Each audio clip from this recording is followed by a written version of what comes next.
Orson Welles' The Lady from Shanghai is an excessive, tortured, bravura piece of showmanship, very much a filmmaker's film, a Baroque extravaganza calculated to prove that the man at the helm can amaze with even the trashiest material. Usually, when filmmakers try such a stunt, they demonstrate only that they are in over their heads. Wells, on the other hand, comes pretty close to proving that it is possible to make a silk purse out of a sow's ear. Nonetheless, Lady is also an obvious example of Welles's greatest flaw as a filmmaker. Astonishing in parts, the whole feels like a collection of wreckage. One virtuoso moment tumbles out after another, calculated presumably to stay ahead of the viewer's capacity to follow what is happening.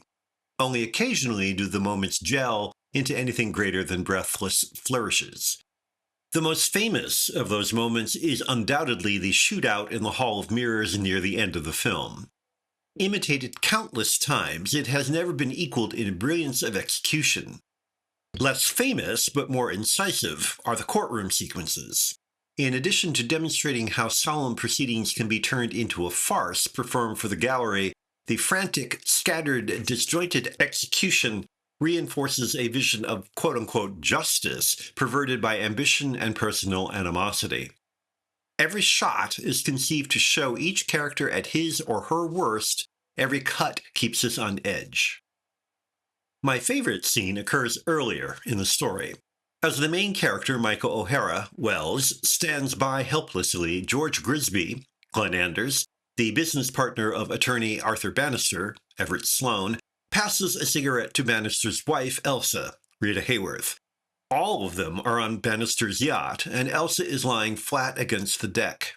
As Grisby hands the cigarette to Elsa, the camera tracks along with his hand, giving the camera the opportunity to travel the length of her body, caressing her exquisite form, while Bannister and his partner snipe at each other, and Michael stews in his juice.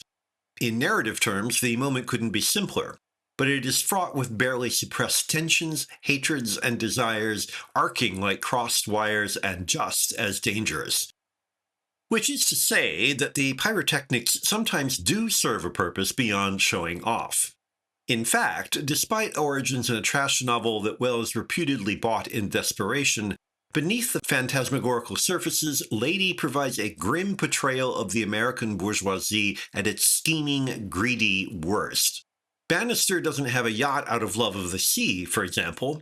He took the boat as spoils from an antagonist he ruined.